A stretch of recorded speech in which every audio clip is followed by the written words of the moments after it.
morning. The most news in the morning, period. Weekdays 6 Eastern. I think Barack Obama is increasingly well-defined in the minds of the American voters. They see him as a very charming person. They also see him as somebody who has appealed very strong to the most left wing of his party. And they see him as someone who's very inexperienced and whose judgment they question. That's why I think in the last 13 primaries with Hillary Clinton, he lost 7.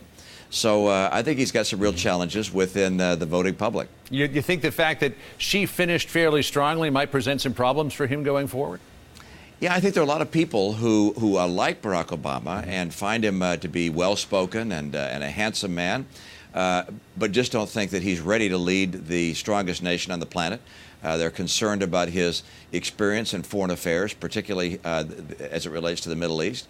I think they're concerned about the fact that he hasn't been there in 2 years.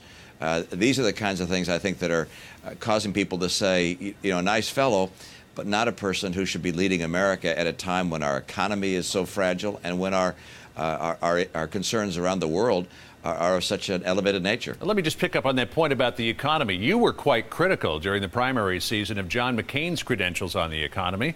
Have you suddenly changed your mind on that? Well, I must admit, I always liked my credentials best. I wouldn't have been running if that weren't the case.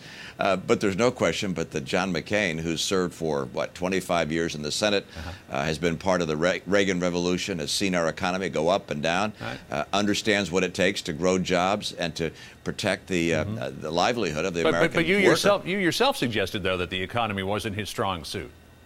Well, I think Senator McCain is absolutely right when he says the thing he is focused upon has been our foreign affairs, but he also understands the economy. And, of course, I pushed as hard as I could on that, but he won after all. And, of course, as you compare Barack Obama and John McCain on experience, there's just no comparison. John McCain is head and shoulders above Barack Obama when it comes to experience on the economy, when it comes to experience reaching across the aisle, when it comes to experience on Iraq, experience on foreign affairs, experience in protecting Israel. There's just no comparison on the experience and judgment of a person who's been there the last 25 years. On your point about Israel, all of the candidates this week addressed the AIPAC conference, the America-Israel Public Affairs Committee. John McCain did on Monday, Barack Obama did on Wednesday, and he pushed back against John McCain's criticisms of his idea that he wants to meet with Iranian leaders and meet with the leaders of other rogue nations. Let's listen to what he said. I have no interest in sitting down with our adversaries just for the sake of talking. But as President of the United States, I would be willing to lead tough and principled diplomacy with the appropriate Iranian leaders at a time and place of my choosing. So he's saying that this is not a frivolous meeting. This would only be done if he felt that he could advance American interests.